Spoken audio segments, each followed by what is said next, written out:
Oh. So here we should think that we have this continuum going from eon to eon, through eons and eons, and we are striving to attain this state of Buddhahood, the state in which we know without mistake, without error, all of the points of what are to be adopted and what is to be abandoned in order to be able to benefit other sentient beings. And so we should think that by any means necessary, I am going to attain this state of Buddhahood, which is free from all faults and has fully developed all qualities. And in order to do that, I am going to, on this occasion, listen to these teachings for that purpose, to be able to affect such a state, to be able to benefit all sentient beings. And in that way, we should set our motivation, a bodhicitta motivation for listening to these teachings. So as for what we had covered in the text last time, we had gone through the prerequisites of insight. And so the three basic prerequisites are relying upon holy persons, seriously seeking out extensive instruction, and proper contemplation. So here, as far as relying on holy beings, that teacher, that person that one is going to rely on needs to have certain qualities. So here it's explained that that person themselves should have much learning, have sought out many different teachings, and they should be able to explain those clearly to others. In addition, they should be endowed with love and compassion, which motivates them to actually explain those kinds of teachings. And finally, they should be able to withstand hardship, whatever sort of difficulty arises. They should be able to bear with that, have forbearance in the face of that in order to benefit others. So again, as far as relying upon holy beings, we need to have a teacher, a holy being who themselves has sought out much learning, because if they don't know these things, there's no way they could explain them to others. And there are many various teachings. The Buddha gave teachings in accordance with the various dispositions, needs of his disciples. And so a teacher, a holy being that one is going to rely upon, needs to understand that kind of the what is definitive, what is in need of interpretation. So what can be kind of taken directly accords with the actual nature of things, and what requires some level of interpretation. So here, these teachings of the Buddha are given in stages, and a proper teacher needs to have a good understanding of that.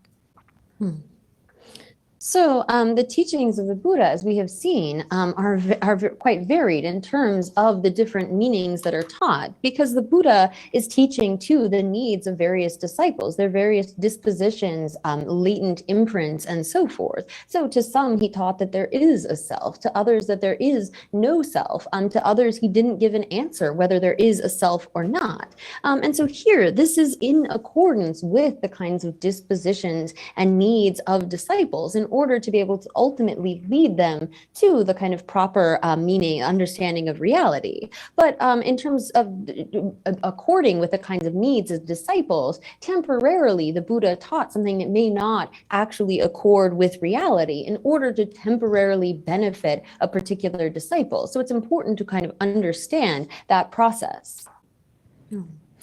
So then, having sort of described the prerequisites for serenity and insight, it goes into the kind of common prerequisites, or then one should enter into meditation. And so prior to that, it describes how one should give up that which is harmful to others, including eating meat, which involves harming others, as well as eating with moderation, not eating too much or too little, and avoid foods that are not conducive to health. So one should, in this way, sort of set the proper conditions and then enter into the actual meditation. No. So here, in terms of yogis avoiding eating fish and meat and so forth, we see in the Mahayana teachings many points where they explain the faults of eating meat. You're obviously causing harm to others if you kill them and eat them. But we should understand that there is that sort of prescription according to the Mahayana. But then when we look at the Vinaya teachings, it's actually allowed for monastics to to eat meat, because at the time when they were going and receiving alms from various households, going household to household, they would accept whatever was given to them. They didn't go to households and say, oh no, I'm not allowed to eat that, or I don't get to have this. What was forbidden is having someone specifically go and get meat for you, like requesting it or having someone specifically prepare it for you. So here we should understand the kind of, in general, if we are able to avoid eating meat, that is better, as we are avoiding harm to animals. But there is in the Vinaya an allowance for those who are receiving from others to eat meat that is sort of clean in these three ways, not specifically killed for them and so forth. So here, again, regarding the benefits of cleaning one's place, there is this kind of famous story of this very dull-witted individual. He's known as like Lam Chungpa, or like the smaller path.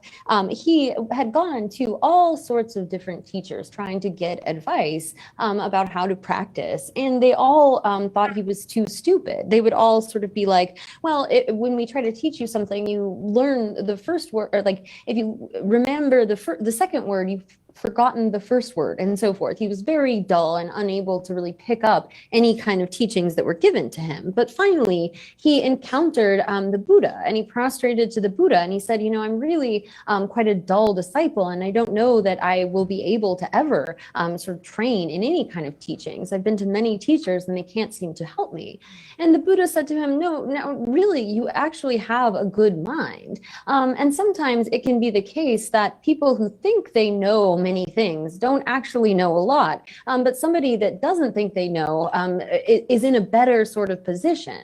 And so he began by putting Lam Chungpa to work, sort of cleaning the area where the monks would take off their shoes in order to create some merit. And finally, he graduated to cleaning the temple. And as he would do this, the Buddha told him to say, clean away the dust, purify the stains. And so as he's doing this kind of practice, suddenly he realizes that it's not about the sort of external physical world, but it's about his own mind. It's about purifying our own afflictions, getting rid of all of those mental stains. And so eventually, based upon that teaching, it was exactly what he needed. He was able to become an arhat.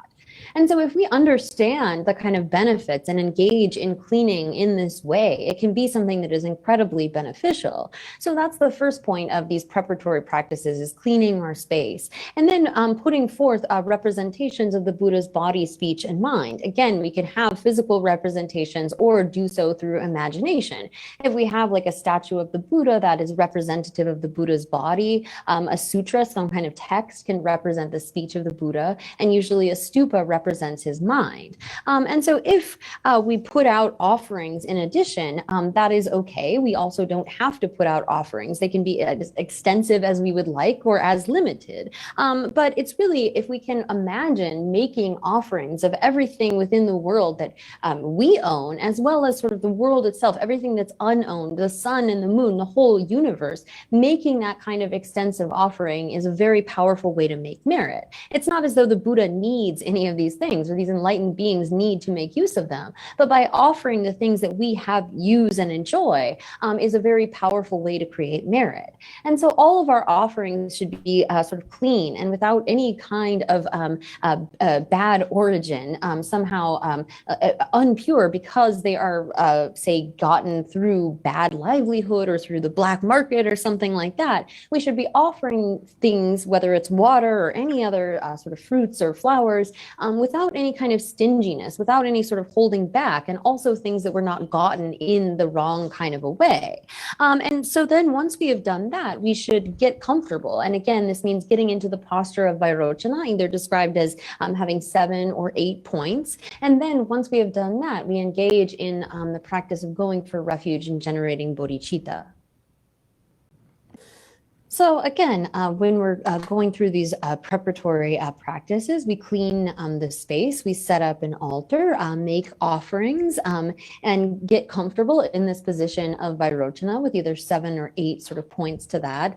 Go for refuge, bodhicitta, and do the 4 immeasurables, followed by a mandala offering. So here, if we sort of, we should sort of set a kind of a ritual or schedule for doing this kind of practice, and we we should, sitting in the particular posture of Vairochana helps us to sort of get in the frame of mind that we are doing meditation. Like if we were to wear special clothes for it or something, it's to make sure that we really are sitting down with a purpose and doing this with a purpose.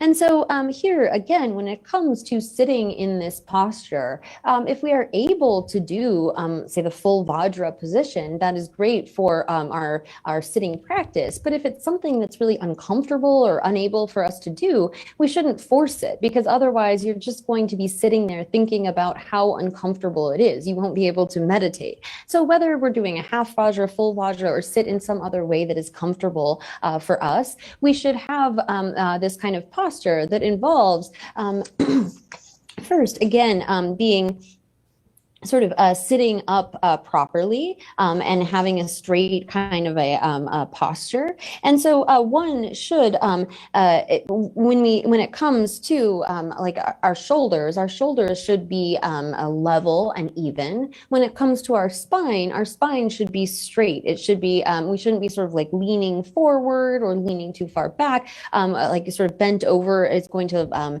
make us want to fall asleep, for example. And our eyes should rest at the tip of our nose. If we have them sort of wide open, we can get distracted to a lot of things, or if we close them, we could either fall asleep or sort of fall into running after our thoughts. So we should have our sort of eyes naturally kind of restfully falling at the tip of our nose.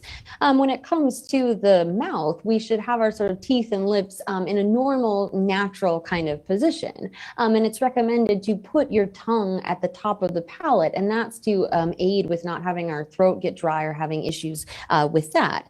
And so once we have this kind of these elements of the posture, they then add the eighth sort of element of this posture of Vairochana, which is counting the breath, following the breath. So here, then once one is in this posture, one usually sets one's motivation by engaging in refuge and bodhicitta, as well as the four immeasurables. So here, this is something where we can say the sort of refuge formula, like what we have recited: I go for refuge until I'm awakened, and so forth.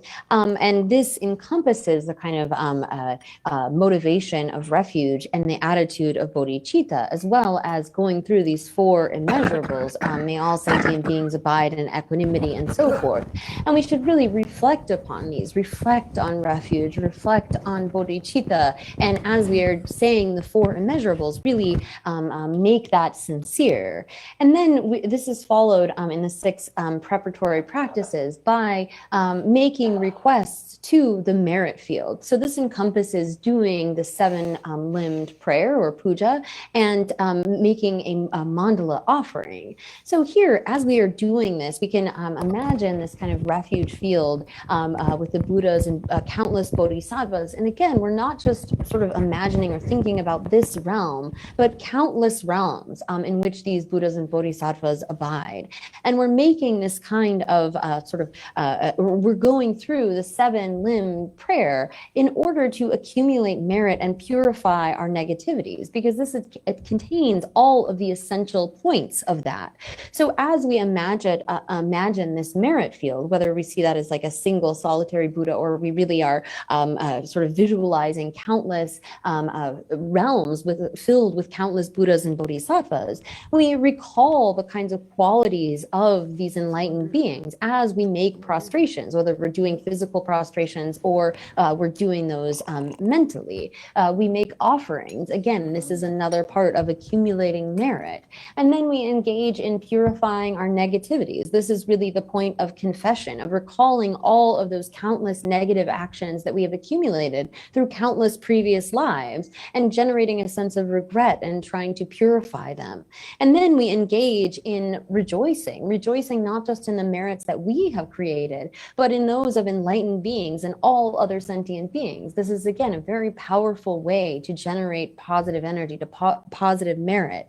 And then we request teachings from the Buddhas. We request that they give us the Dharma and continue to teach. And then we beseech that they remain. And again, this is not just the Buddhas, Bodhisattvas in our realms, but in all countless realms, asking that they not pass into nirvana, but remain and teach us. And we should imagine too that they accept this request, whether we are making this sort of request, beseeching all of these countless Buddhas and Bodhisattvas, or whether we are thinking of our own teachers, like say His Holiness the Dalai Lama, imagining that they are accepting our request that they remain for a long time. And finally, we end this with dedicating all of these virtues toward perfect enlightenment. So this again it contains all of the really pith, the essential points of accumulating merit and purifying our negativities. And so in this way, we should engage in this 7-limb practice as we sit down to begin our meditation. So following then the 7-limb prayer and actually offering a mandala, so we can do the this ground anointed with incense and so forth. So following that, we make requests for these 3 great purposes. So this is in the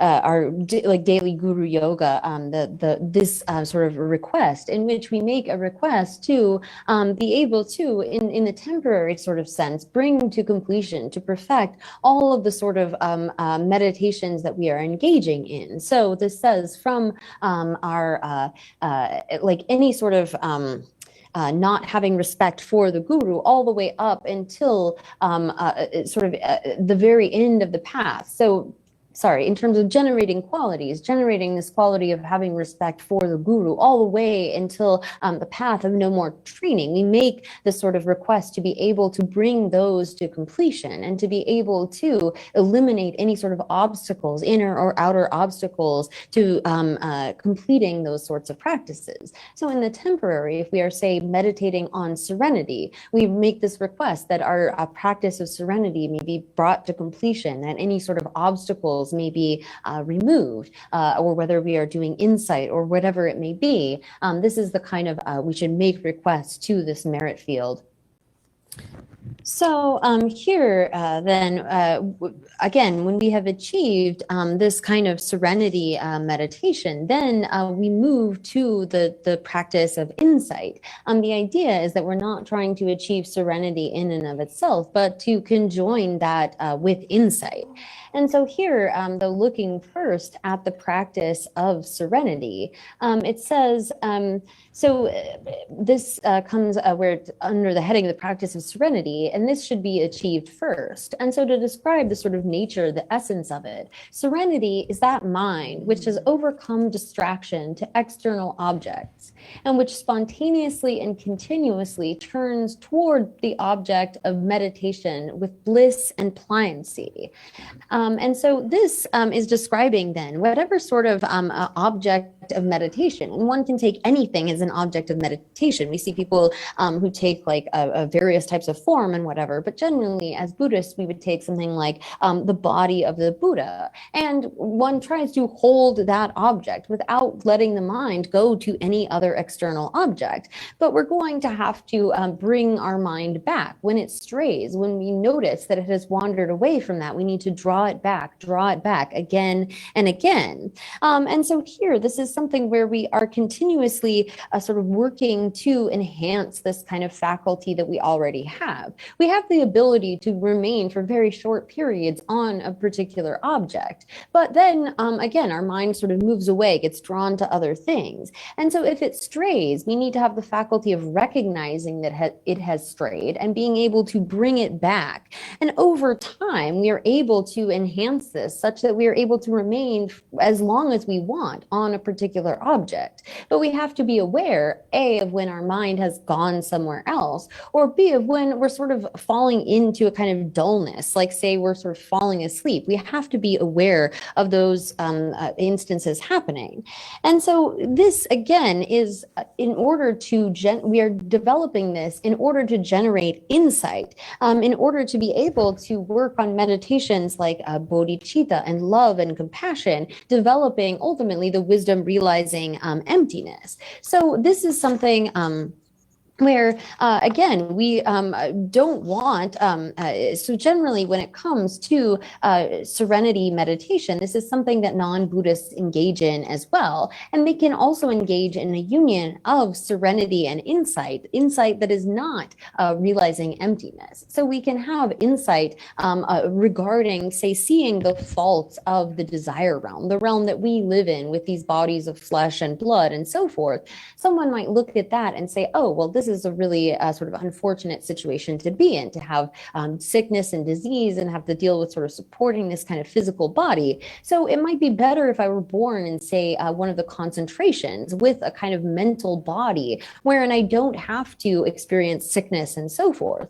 And so one can develop a kind of meditation based upon seeing the faults of the desire realm and actually proceed with a sort of insight that is recognizing the faults of more sort of subtle and subtle states. So someone might see, well, okay, I actually, if I didn't have a form at all, that would be even better. And so they strive for these sort of more subtle meditative states in the formless realm, beginning with endless space. And once they sort of see, oh, well, I don't want to be out in space, I'm going to turn inward to my own mind. And then we have endless consciousness, followed by nothingness, and then finally the peak of samsara. So it's even more sort of subtle states of mind based upon seeing the faults of those below. But the problem with this is that this kind of union of concentration and insight can lead to, say, being in that sort of state for eons and eons, but one is not making any progress toward liberation.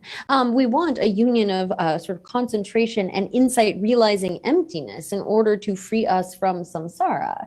So once there was a student of Dromtonpa, and he came to him and sort of was saying, I have this really incredible sort of meditative stabilization. And so, you know, look what I've accomplished. And Dromtonpa was sort of like, well, you may have a level of meditative stabilization where even if someone, say, like bangs on a drum right by your head, you don't get distracted. But that's really nothing very special, because taking a birth with the sort of power of meditative concentration and, say, the form or the formless realms, I say, like a long-lived God, is not something that is to be desired. Basically, all of that lifetime will just be wasted experiencing this sort of meditative bliss, but not actually moving toward liberating us from samsara. So despite the sort of amazement at this level of meditative concentration, Dromtonpa said it would be much better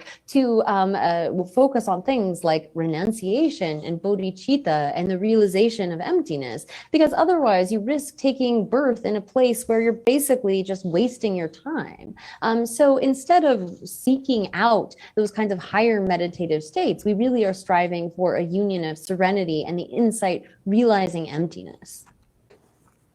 So here, then, when it comes to previously, there's sort of a setup where the Sangha, when they were in the temple, they would engage in, again, hearing and studying, like sort of reading the various texts, and then engaging in a sort of abandonment, so, meaning that they would do practices of meditative concentration, actually doing sort of meditation in order to abandon those things that were to be abandoned.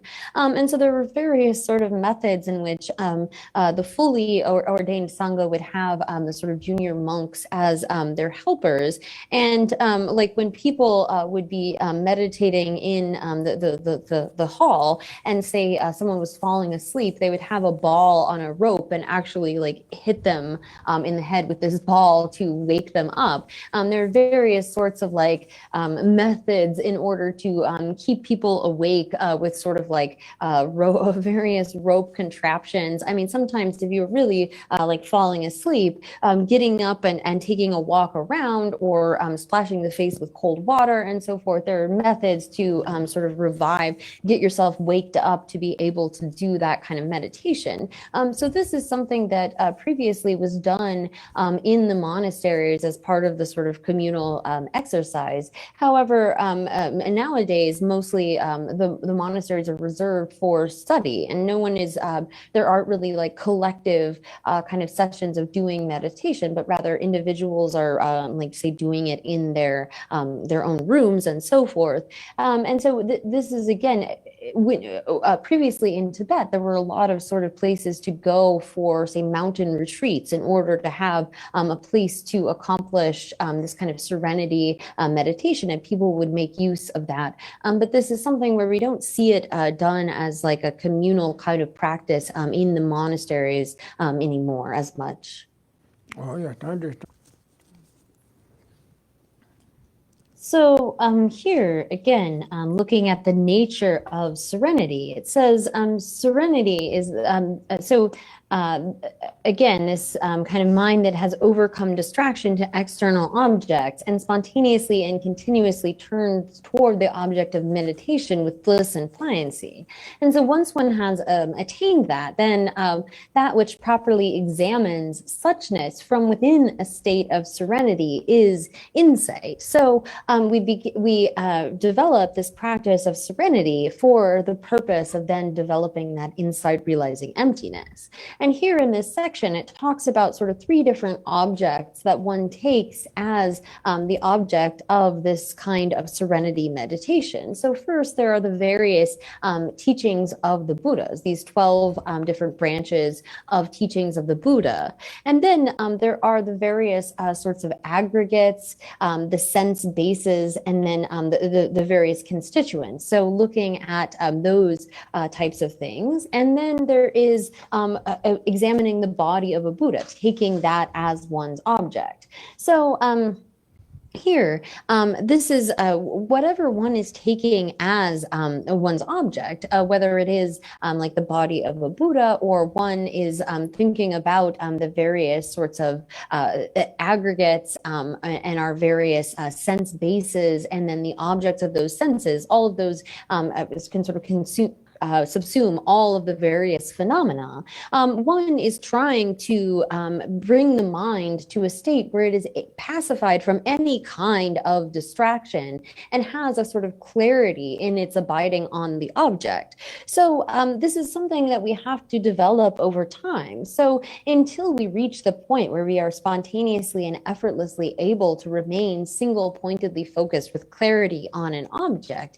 we keep developing this by keeping our mind coming back and coming back and coming back. So here, when we say sit down to begin trying to do this kind of serenity meditation, there's the danger of thinking that all of a sudden we have more sort of conceptualization and thought going on when we sit down. And it's really not the case that we have more sort of distractions and conceptual thoughts, but it's that we're actually recognizing them. When we're sort of out in our everyday life, walking around and going to the store and so forth, we're not aware of all of the various sorts of things that come in and out of our mind. But when we sit down and try to do this kind of single-pointed focus, we're all of a sudden going to be aware of every single thought and every single distraction. And so here, rather than thinking that it is increasing our various sort of conceptualizations and distractions, although of course there is the danger of that if one just sort of sits down and lets the mind go wherever it's going to go.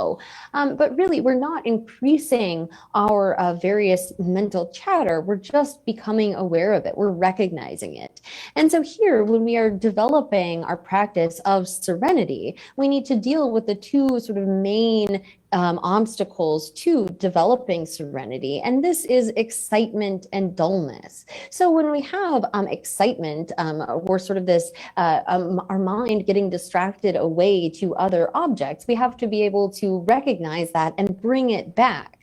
We also need to be able to recognize when we are giving into sort of a laxity or dullness, when we are not holding the object with as much clarity as we had before, when we're sort of losing the strength of our hold on that object. We need to recognize that and be able to bring back the kind of clarity and strength of holding that. Again, it's like the example of sort of holding on to a cup or a bowl. You don't want to be holding too tight to that, but you also can't be too loose such that you totally let it go. So the two main obstacles, laxity and excitement, are overcome by our two main sort of forces working against them, which are having mindfulness and introspection. So mindfulness is like a rope tying our mind to an object. We're trying to keep that object in mind, and mindfulness is really that which is focused on the object.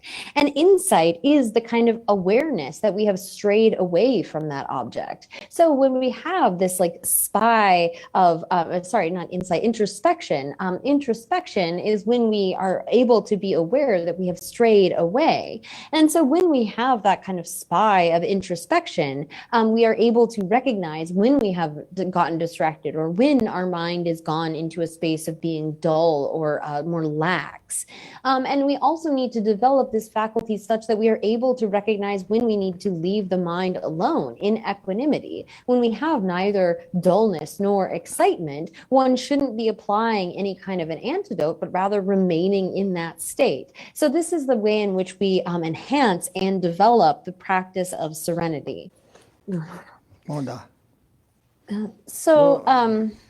Here, when it comes to then this serenity and insight, again, that which properly examines suchness from within a state of serenity is insight. So here, it's actually, we're using the word insight, but it's really like special insight or superior insight, because what we're gaining is a kind of superior understanding of reality. Once one has gained this kind of ability to remain single-pointedly focused, within that state, one engages in examination. Is this thing established from its own side? Is there inherent existence? What is the nature of these things?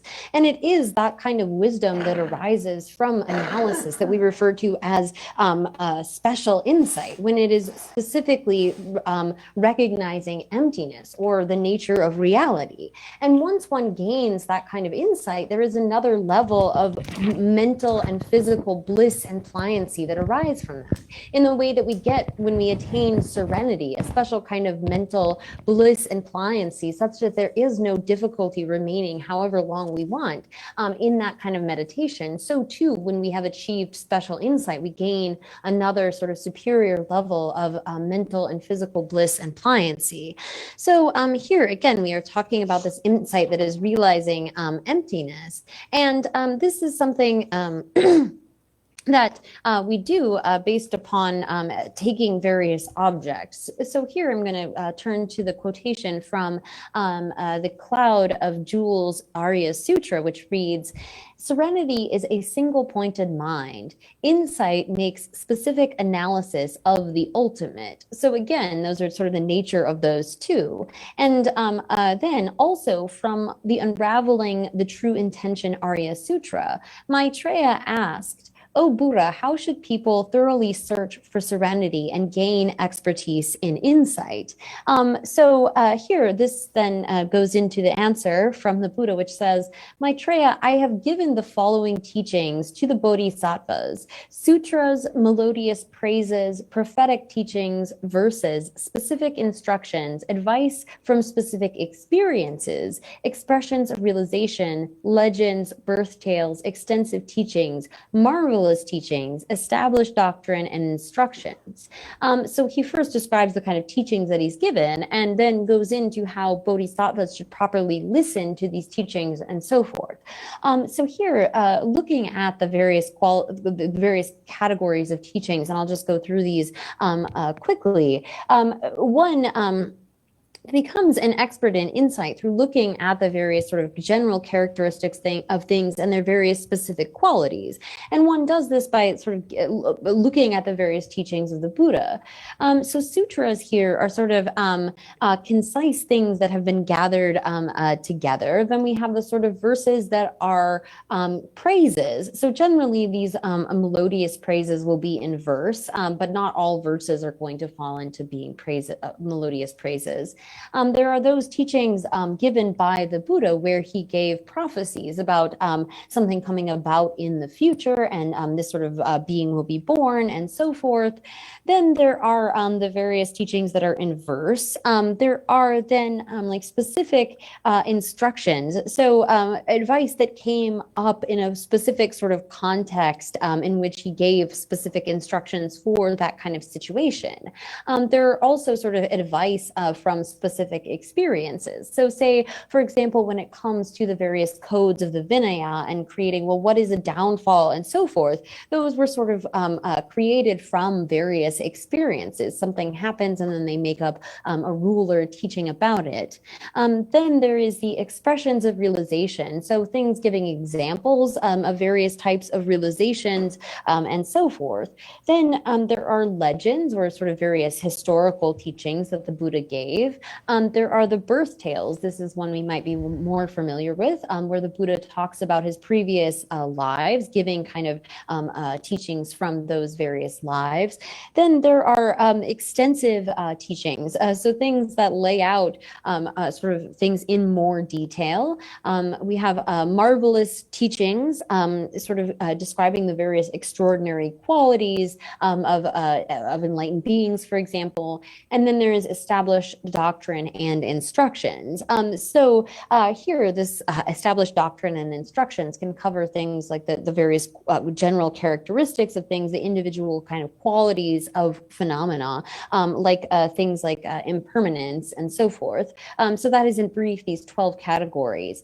And then turning to the way that one should approach these, it says bodhisattvas should properly listen to these teachings, remember their contents, and train in verbal recitation and thoroughly examine them mentally. So here, again, all of the things that the Buddha has taught, we should begin by hearing these things, listening to them in order to gain a kind of wisdom that arises from listening.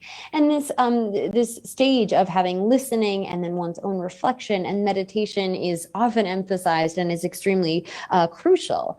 First, we have to know, we have to hear things, but then we really have to engage in contemplation for ourselves. We can't just sort of kind of recite back what we have heard without actually gaining any deeper understanding. We need to think about these things for ourselves. So when we think about all life is suffering, that which is in the nature, or sort of all things are impermanent, and that which is in the nature of being impermanent is suffering and so forth, and all phenomena are selfless and empty. We need to not just be able to say those things, but actually have an understanding that has arisen from our own reflection. So engaging in our own investigation and analysis is crucial in order to find a kind of understanding based upon our own reasoning. And so once we have found that level of certainty, then we engage in meditation, that kind of repeated familiarizing the mind on a deep level with these various concepts.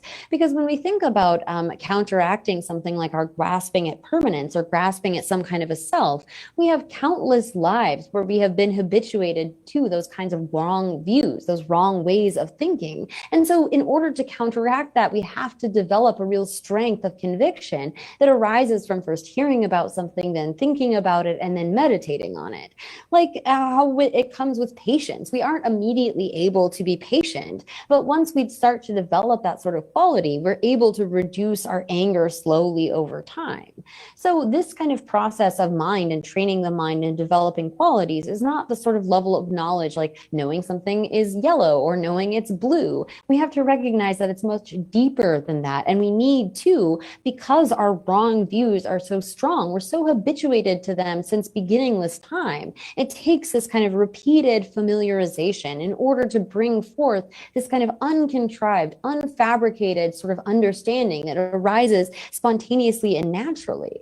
Like when it comes to understanding that things are impermanent, we begin by hearing about impermanence, learning about how things are momentary, and then we have to begin examining them for ourselves. Like say thinking about our body and thinking about the ways that it's impermanent in that we like have to eat, we have to take care of ourselves and our body. It doesn't remain static in any way. And when we begin to look into each individual moment, we come to recognize that it's not even remaining static for even a moment.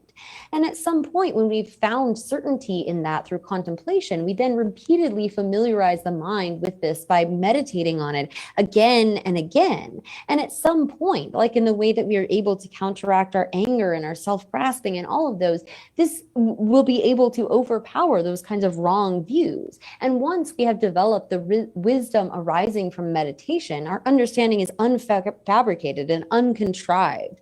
So we need to have a real respect, though, that this is not something instantaneous. We aren't going to make an instant change. We need to be able to think about doing this over the long term. And we also shouldn't have this sense of like expecting immediate results and then find, oh, this is too hard, and we sort of toss it aside. We let it go. But here, as it explains, again, going back to the quotation, so bodhisattvas should properly listen to these teachings, remember their contents, train in verbal recitation, and thoroughly examine them mentally. With perfect comprehension, they should go to remote areas and reflect on these teachings and continue to focus their minds upon them.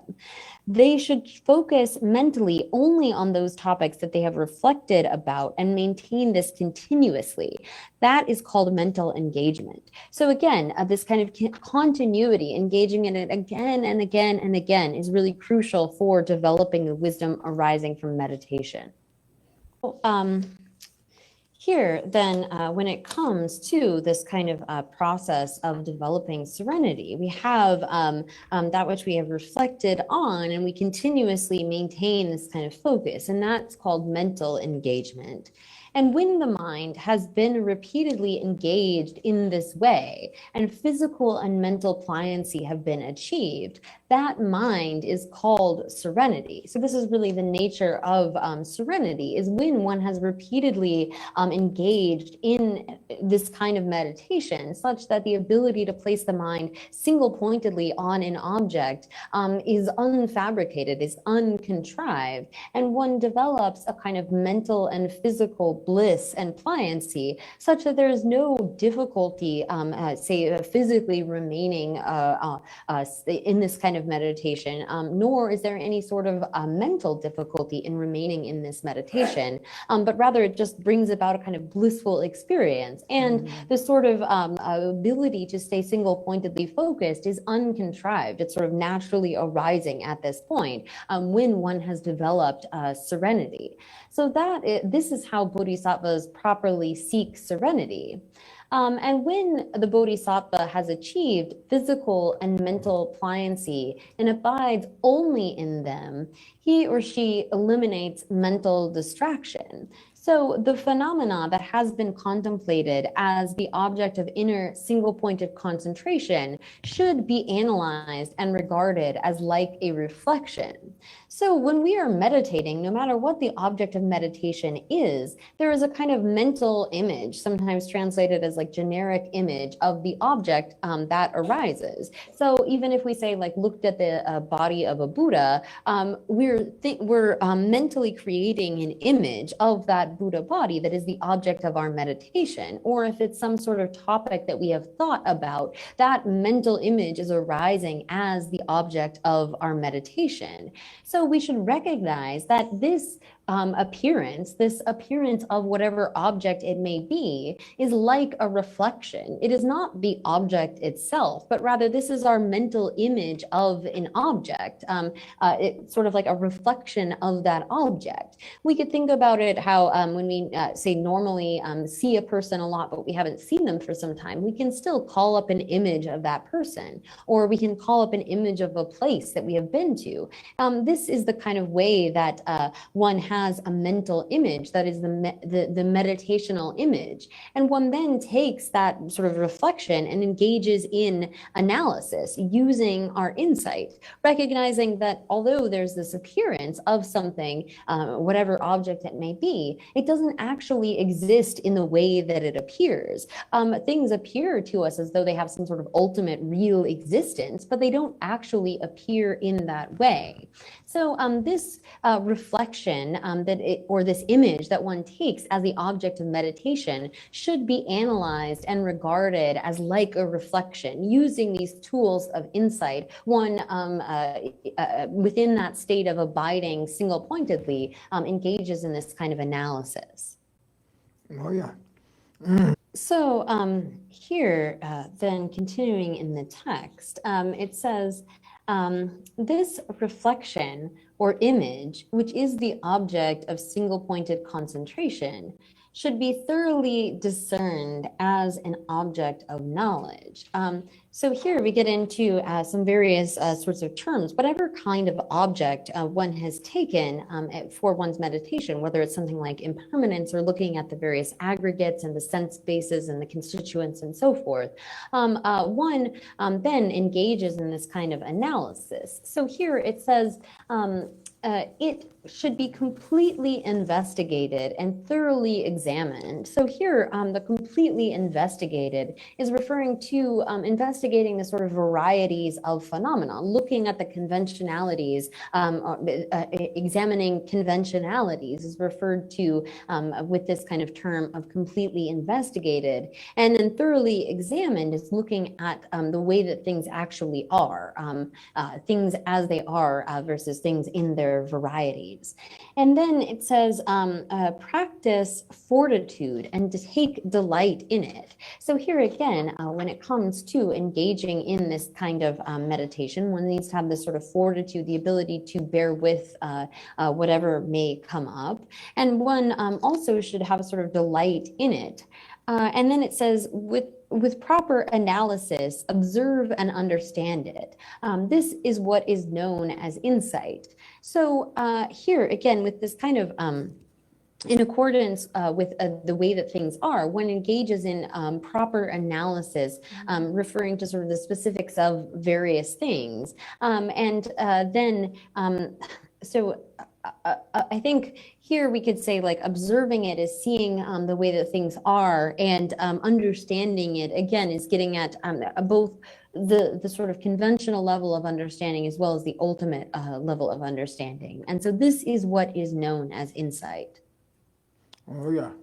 So thus, bodhisattvas are skilled in the ways of insight in terms of their understanding how to engage in this kind of reflection within the state of serenity on the varieties of phenomena and the mode of phenomena.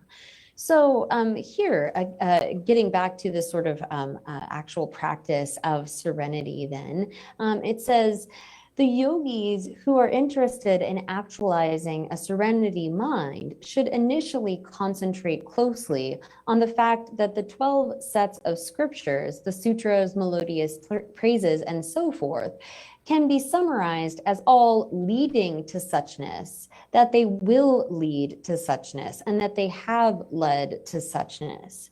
So here, this is referring to the fact that these yogis who are interested in actualizing serenity understand that these various scriptures of the Buddha can be sort of summarized into these three categories. So those that teach, say, for example, impermanence and suffering and so forth, these are methods that will lead to emptiness eventually. That'll sort of get one going in that direction. So there are these three kind of terms here.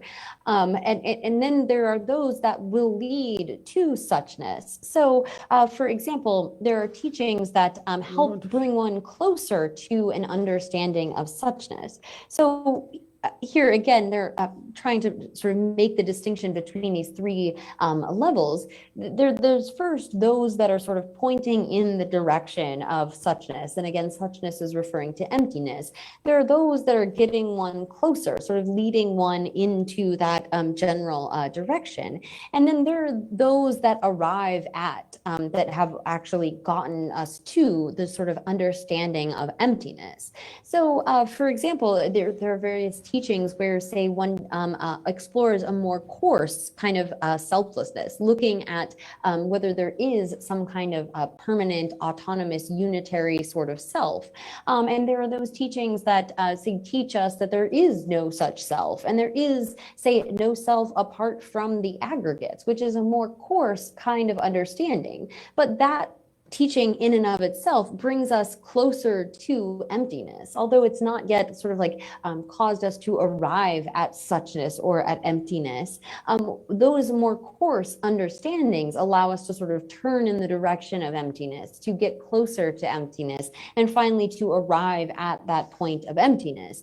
So yogis who are interested in actualizing serenity should understand this and concentrate closely on these different scriptures. So here, then again, this is describing that all of the various sets of scriptures of the Buddha can be summarized into those that are sort of pointing us in the direction of emptiness or suchness, that they will lead us, get us closer to emptiness or suchness, and that they have led there, that they have actually, they're those that have arrived at that kind of teaching. So the ultimate sort of topic, subject of all of these teachings is ultimate reality, but there are those that sort of lead to it in indirect kind of ways. And so this is for those who are interested in actualizing serenity, this is one potential topic that they could take, meditating on the various scriptures of the Buddha. Then there are those kinds of meditations on the various aggregates, sense bases, and so forth, the various constituents. And then there is meditation on the body of the Buddha. So we've first gone through the first of these, looking at the various scriptures. Oh yeah, точно. Не дышит, yeah, точно. So thank you. The time is up for today, so we'll stop there.